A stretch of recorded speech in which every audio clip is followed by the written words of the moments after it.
Welcome to Paladin Financial Talk. I'm your co-host, Tony Shore, and I am excited today. We have a really fun, great show lined up.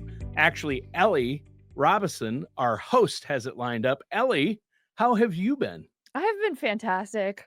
Now that the weather is finally, the sunshine is starting to come out and not quite as rainy, I'm fantastic. Yeah, I love that. In fact, I'm all weekend, I've got work outside Yep. planned. I hope it doesn't rain. It's supposed to rain maybe a little bit, but Yeah. I'm hoping to get out and do more work. I love the weather right now, though. So nice. It's so nice. And What are it's we like doing here in the seasonal studio? depression just like lifts It once the does. sun comes out and everyone's just in a good mood. It feels good. Yeah, us Midwesterners, especially up here in Minnesota, that gray, those 9 months of gray, you finally Correct. get the 3 months of some sun and that seasonal depression, like you say, Correct. it lifts.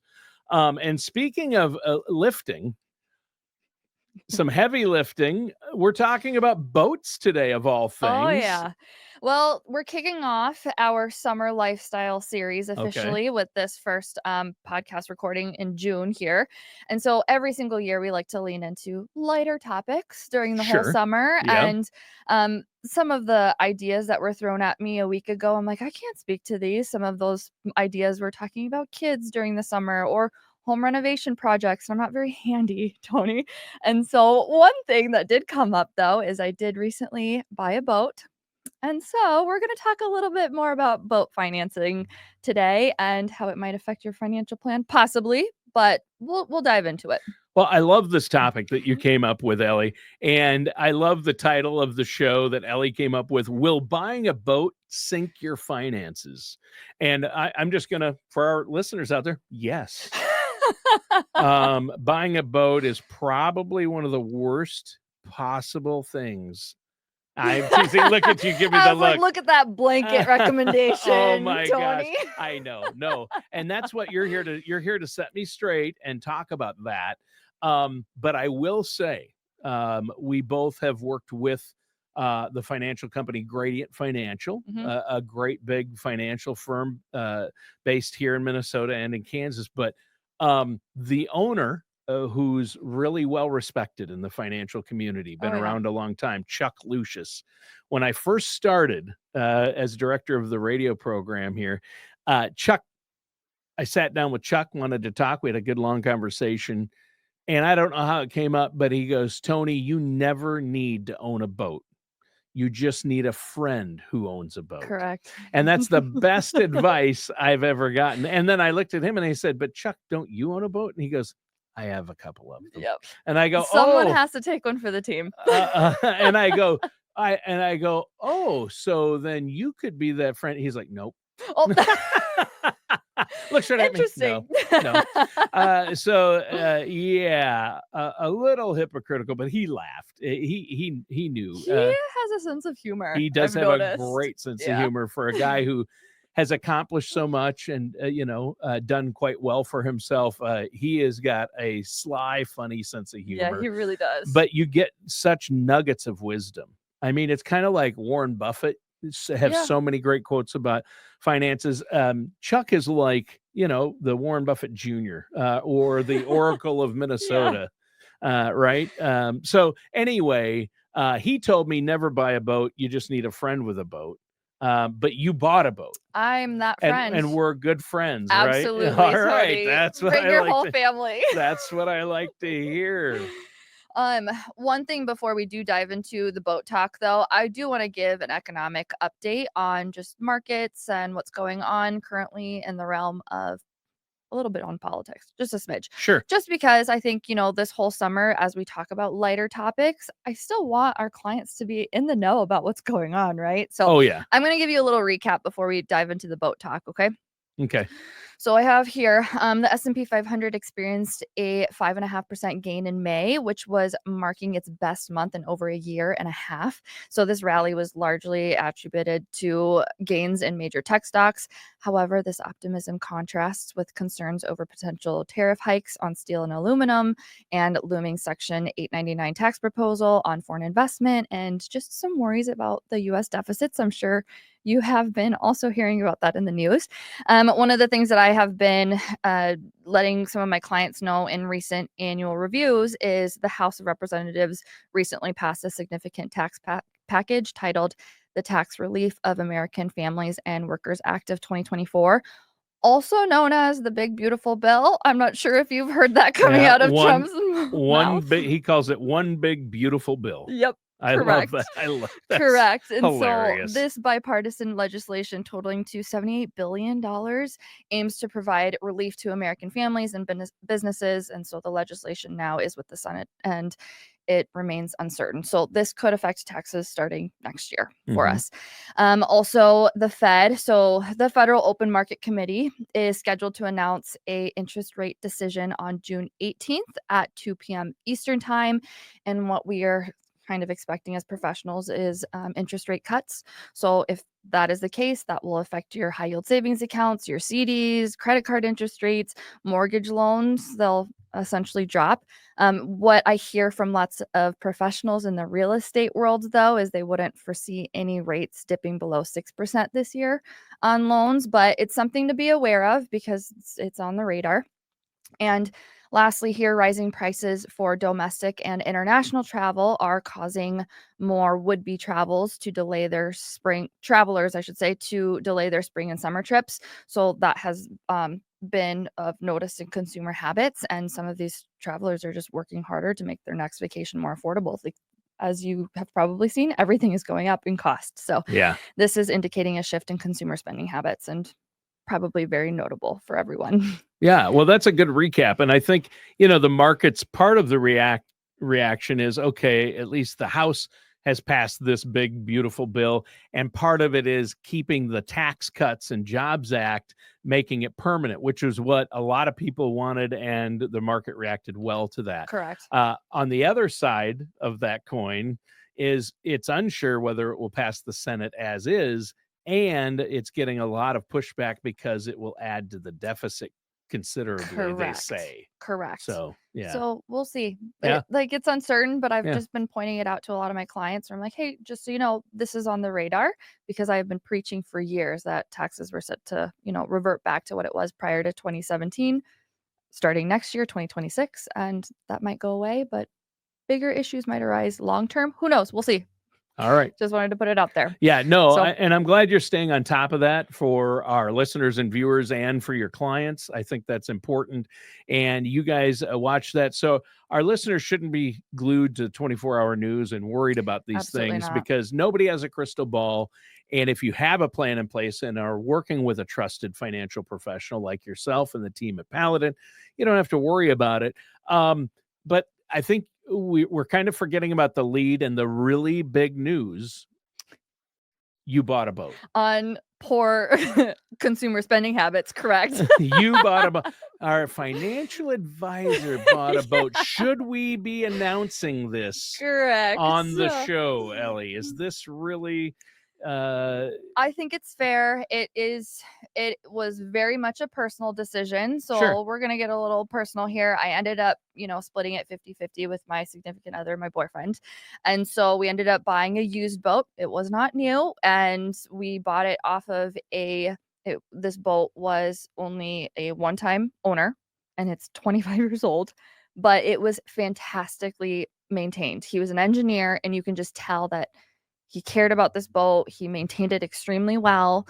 And it was just, something that was not super expensive because of how old it was, but maintained very well. And we're like, well, we can get a little bit of use of this for the next few years. Yeah. And be that friend to entertain our friend groups. Sure. So now this boat is sails, motor?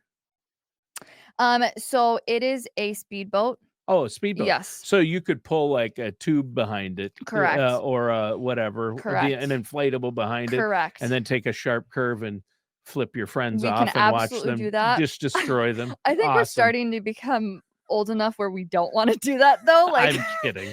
But yeah, we have that option. So we do have all of the fun accessories for the boat. That's good. Yeah. That's good. Do either one of you ski? Water ski? No. And so I'm planning on getting a wakeboard. I've been looking at used ones online. Oh, sure. And I'll be pulling the trigger here shortly. I want to learn how to wakeboard. I've never Uh, wakeboarded. I'm not from Minnesota. I grew up in Iowa. There's only like 2 lakes in Iowa. right. Right. So I told myself, hey, if I'm going to live in Minnesota for the rest of my life, I need to learn some water sports. So Yeah. wakeboarding is on my radar. Nick, my boyfriend, he's just the one who drives the boat. He has no interest in getting behind the boat. Oh, he doesn't ski or do any of Nope, that either. he does not We want can't to. get him out there on an inflatable and pull it behind No, the he boat. refuses. He's like, nope. He wants to drive it, which is again why it was a personal reason for us to do this. Is he loves maintaining boats himself. He loves Like boats he's and very boating. handy. Yeah. Yes, he That's is good. going to be the one who really maintains the boat, and I'm just the one who sits on the boat and has fun. So That's good. Well, I grew up skiing, water skiing. Okay, I grew did up in you? a town with a really nice lake right in the center of the town. Okay. And in Worthington, Minnesota, down in the southwestern corner. And now it's actually the windsurfing capital of the U.S. They have No the way. windsurfing championships there I each did year, not know or that. some regatta, windsurfing regatta Huh. there once a year. But anyway, it's so windy down there in the Plains State. It's so flat. You can see for miles. There's nothing down there. Yeah. But this lake is nice. And Lake Okabena, I grew up water skiing in that lake because a lot of my friends in high school lived Okay. around the lake. They had boats and skis. So Okay. I could never do the single ski, the slalom, but I did double skis and skied a lot. I haven't in years and years. Yeah. I've downhill skied since then quite a bit, but not water skiing. I've never been able to do the wakeboard thing. I tried. I lived in Southern Cal for Yeah. almost 6 years and tried surfing when I was And young. that's In my hard. 20s, I moved out to Southern California. Yeah. That is, it's not hard. It's impossible. So when Yeah. you see somebody on a surfboard riding a wave, they have to be extremely talented, have amazing balance, and a lot of muscle control. I'll Yeah. tell you that, Yeah. because it's really A hard. lot of core work. Yeah, and I had a couple really good surfers teaching me, and Mhm. I just couldn't. I couldn't get it. And I was in shape back then too, and I could not. It is so hard. Yeah. Yeah. I don't know if you remember this, Tony, but my whole family, we're all from San Diego. I was born Oh in San yeah. Diego. Oh, there you go. Yeah. So my dad grew up surfing, but Yeah. I did not. Like it's just not Did you ever something try? I've never tried. And Oh, so that's another part should of have why tried. I want to learn how to wakeboard, because I'm Yeah. like, I have California roots and Yeah. I live in Minnesota now. I gotta learn how to do this. So Yeah. I'm pretty determined. Yeah. It'll be fun. Yeah, exactly. Well, so you bought a boat, and I think that's fantastic. But what's the financial Yeah. aspect of this for our listeners out there? Don't derail your finances just yet to buy a boat. Let's talk about this, right? Correct. Let's talk about it, because as an advisor, I do think that it is important to spend your money how you want to. You just got to be responsible about it, right? So we are making some sacrifices as a couple, and knowing that our money will be going towards this. So I'm going to be throwing out some general numbers and just talk about averages across the board. And I can give a little bit more tailored numbers based on my situation, but let's just start at the top. So according to an article on Bankrate, the average cost of a brand new boat is an average between $42,000 and $174,000. Whew. So there's definitely outliers, beyond that, right? Well, you sure, can get you something. can buy a $25 million boat, but I mean, yes, correct. If you were Bill Gates. right. So that is the typical range that you'll see, and you can get a brand new fishing boat for less than 42,000. So it also depends on what Sure. kind, right? Yeah. So it's the boat style, the brand, the size, and therefore. So let's say that you buy a used, modest 20-foot bow rider. So this is technically what Nick and I just bought. We got a 20-foot used speedboat, and that is usually a common starter boat. Sure. And the cost generally is around 20,000. I'll tell you, we did pay less than 20,000 for a used 25-year-old boat. So did it come with a trailer? it came with a trailer. That's the key right there too. Correct. Make sure it comes with a decent trailer. Correct. And the lights work. So that was an additional thing that I was going to mention, where it's not just the boat, but you also need to buy a trailer for it. So thankfully, when we found this seller on Facebook Marketplace, he was selling everything. Him and his wife were retired. They said they had, a house in Arizona. They have a townhome down south of the cities. They're like, it doesn't fit our lifestyle anymore. And so that's kind of what sold us on getting this boat from this older couple. So just buying the boat, that is just the beginning of the expenses though, right? Like that's almost the easy part of just writing the check. Here you go. Uh-huh. And we drive away. Let's break down some of the annual costs Okay. behind it, Okay. There's more. which I didn't really put 2 and 2 together. I'll be fully transparent on it. My boyfriend, this is his third boat over the course of his lifetime. So he knew a little bit more on how much money goes into this. And I did not register this quite as much, but I'm starting to see it firsthand. So storing the boat alone, that can, range between $1,000 a year to $4,000 a year. It Ouch. completely Really? depends on where you put it, right? Wow. Okay. As of right now, we have it parked on the front yard. Like we And how much does that cost you? Is that the $0. $1,000 a year? But option? once the winter comes around, we don't even have plans yet. We're just going to cross that bridge when we get there. I have heard of friends of friends storing their boat for $200 a month at a friend's farmhouse. Yeah. Or you can find something a little bit more legit and probably a little bit more expensive than that. So Sure. reminder, you have to pay for storage. Yeah. Insurance too, so that can range between $300 to $1,000 a year. I'll tell you right now that Nick and I spent $400 flat for an annual boat policy, and this covers typically physical boat damage if you were to hit a rock or something like that, liability, medical, and any like uninsured or underinsured boater coverage of other people that you might get into a collision with. Sure. You can have add-on coverages for boat insurance. So that's where it can get more expensive. So environmental damage and fuel spills liability. So if your boat is leaking, you can get fined, and so insurance can help cover that. Trailer coverage, if something happens to the trailer, add that on. Oh, wow. You can even add on international coverage. I don't anticipate you needing that here in Minnesota, but if you are in international waters and you're going down to Aruba, you're probably going to want that on your boat.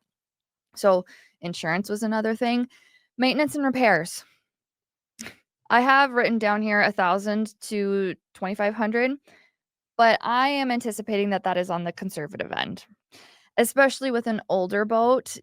It's just like a car, right? Like you're going to have or a house. maintenance. The older the house, the Exactly. more maintenance costs you're going to have. And this is one saying that I keep hearing over and over again, but it's not if you hit a rock and damage a propeller, it's when you hit a rock and damage a propeller. Yeah. So there's some things that it's inevitable. It is going to happen and you will have to repair it at some point. Yeah. And then there's just a lot of maintenance that I have been witnessing, and I'm not fully sure what Nick is doing, but he runs pink stuff through the motor and lets it drain. I don't know, but he said that's very important. So yeah, you have to clean it out. Yeah. Keep it so going. Yeah. That's maintenance and repairs, fuel, and that is completely dependent, right, on how often you use it. So Sure. the couple that we had bought this boat off of, they said that they had in recent years had only taken out the boat once in the summer. Oh, wow. Just from, lifestyle. And so by using a boat once a summer, they're probably spending $150 on fuel. Yeah. And that's it. But I think if you are planning on using your boat every single weekend, you're probably going to need to refill every couple weeks. And that's probably on the conservative end. So completely wide range dependent on how much you use your boat. $500 to $2,000 a year. Oh, yeah. Easily. I am seeing that right now, and we've only had the boat for a month. So Oh, wow. Registration and taxes, don't forget about that. So $100 to $500 a year, depending on, what kind of boat you have and how new it is and all of that. Last here, though, and I think that this can easily get very, very expensive, is equipment and upgrades. So if you buy a car and you want new speakers, like that is an upgrade that you don't typically think about. Or if you want brand new tires, that's something that you don't typically think about. I'm not usually the person to put money towards my car, but Nick gave me the example where if we redo the patio, I will be spending every last dollar on making this patio look beautiful. So depending on what your priorities are and just like who you are as a person, you might have a lot of customization that you want to do with your boat. But beyond the customization of, nice new speakers, you still need a first aid kit. You still need life jackets, fire extinguishers. We have 2 on the boat.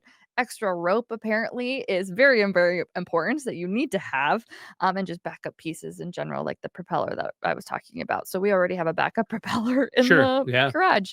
Yeah. And then on the feminine side of thing, this is what I was thinking of. I'm like, well, we need to have a nice cooler. I need to be bringing sunscreen on every single time we're on the boat, snacks, hair ties, Yeah. tanning oil.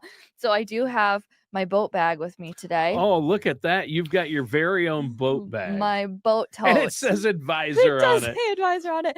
So these are made by LL Bean, and these are like just very well known boat totes. But you had advisor custom stitched at LL Bean on there, Yes, right? It didn't come this saying was a gift. My sister had customized it. that's so and nice. She gave me this little boat tote. Look So at you. I'm gonna need a bigger one though. Now you're an official financial advisor and boat owner Yes, with that bag. That's correct. what does it. That's kind of what Correct. put you over the edge. Yeah. It was this. This was the make or break. Yeah. Mhm. That's a nice bag. Yeah. LL Bean. Huh? Yeah. And so estimated yearly total of owning a boat can range anywhere from 3,500 to over 10,000. Like, I know that's a very broad range, but we haven't even talked about the depreciation of boats, truly. And so, Well, it's like a car, I imagine. It Mhm, depreciates mhm, immediately mhm. and keeps going. With boats, what I have started to understand is it's gonna it's gonna cap at a certain point. And so Sure. we've kind of purchased the boat that we have right now where it's pretty much capped, and if we take care of this boat for the next couple of years, we can probably sell it for the same price because it's depreciated so much over the last 25 years. Sure. So think of it that way too, and it's just like a car, like it's going to hit a cap at some point Yeah. down the road where Yeah. it'll maintain some of its value Sure. over time. So think of it that way. Yeah. Well, and a boat is a little easier because you can always put a new motor on it or new seats. And so then it Correct. can maintain a value as long as you keep it up. Yeah. But I have to ask, a priority for me, does your boat have a rocking sound system? I mean, is it decked out with high-end stereo speakers and a stereo system in there? Great question, Tony. That is on the list. Because Not yet? we were cranking correct. We were cranking up the little speaker system that it has right now. Mind you, this boat is from the year 2000, Uh-huh. and it does not get very loud. And Nick and I are both music people. We Yeah. love cranking our music. So Yeah. You're that gonna need a will be something that we'll be spending. You're our money gonna on. need to, Yeah. that's the first thing I would do is put in a rocking sound system. That's also into the Nick's boat. first thing. Yeah, Yes. yeah, it usually is. Yeah.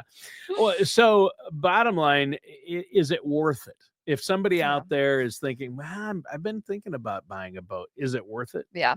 Number one, how often will you use it truly? And so that was one of our thoughts is we live in Minnesota. Yeah. Like So you basically can use it 2-3 weeks out of the year and then you're done. I mean, we're hoping to use it every single weekend, basically, in the entire summer, Tony. So as long as it doesn't rain, then we're fine. If you're only going out, 4 or 5 weekends a year, and that is pretty pricey, right? Like that's a pretty That's a it pricey.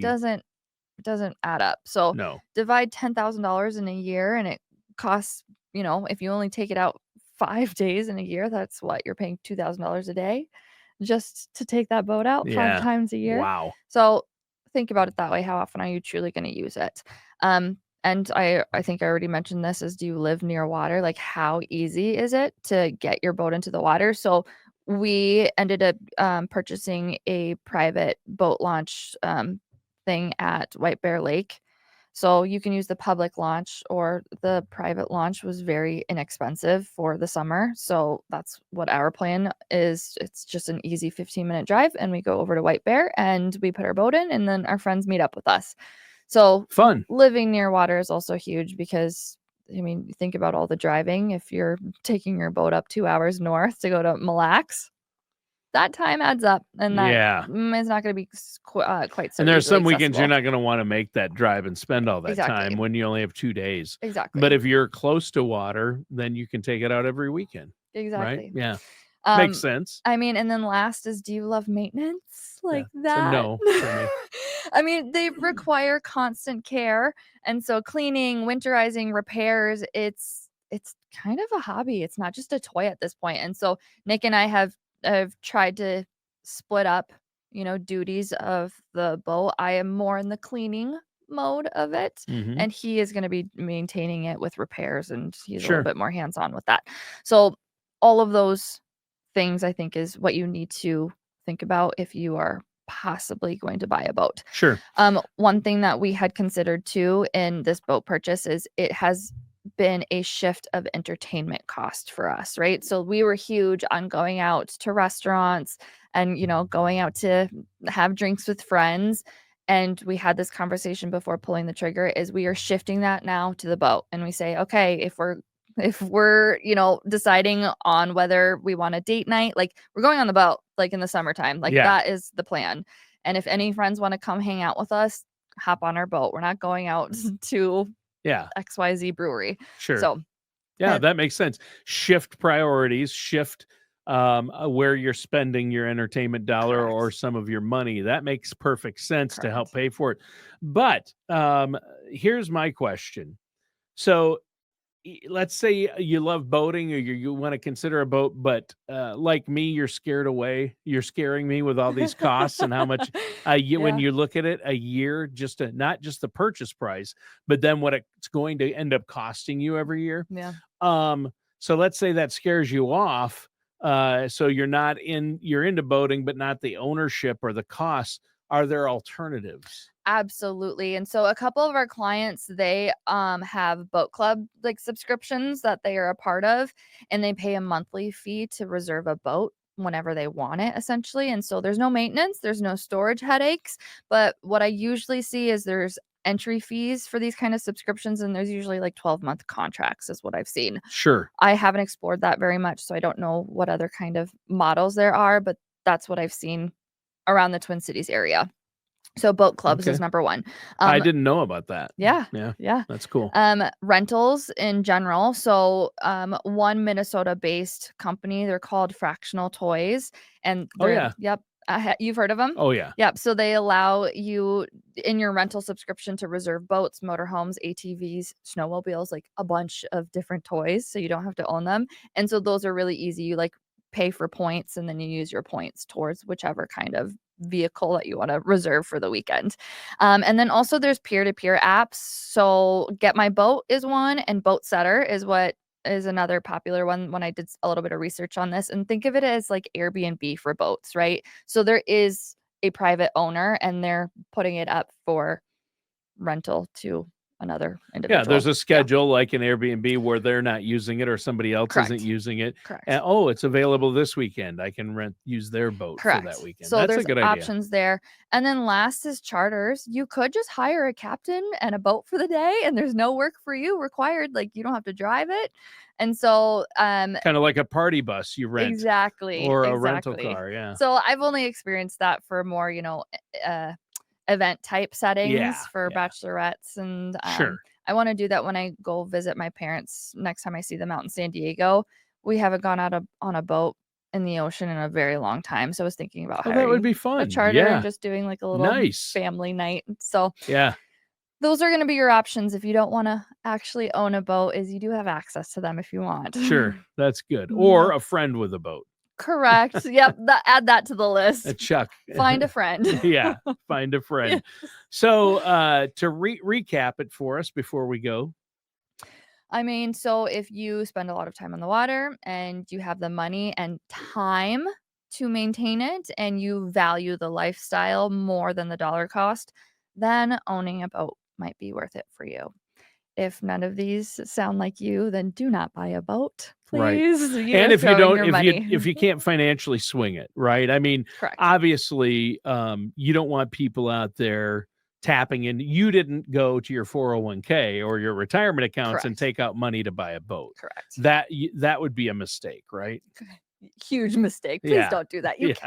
Yes, we don't want to do that. No. And so sometimes, I mean, it does help to talk through these hypotheticals with your advisor, because we'll help you identify like if it is good timing for you. In my personal circumstance, like a lot of my friends are putting their money towards daycare, and like life gets a little bit more expensive when you're building a family, and Nick and I are not quite there yet. And so we want to kind of enjoy our excess cash flow right now before we step into that stage of life. Smart. So That's how we're justifying it. There you go. I think that's great. Yeah. Well, this is a great topic. Will buying a boat sink your finances? Doesn't necessarily have to. You need to look at your situation, and hopefully you're working with a trusted financial services professional like Ellie here and the folks at Paladin. So before we go, let our listeners out there know if they have questions about finances or whether they can make a big purchase like this, how can they get a hold of you? Couple ways. I mean, I think the easiest is to just call us. So 651-842-8406, or you can just shoot us an email. So info@paladinfinancial.com is going to be your best way to get a hold of us. All right. Well, that does it for today's episode of Paladin Financial Talk with our host, Ellie Robison.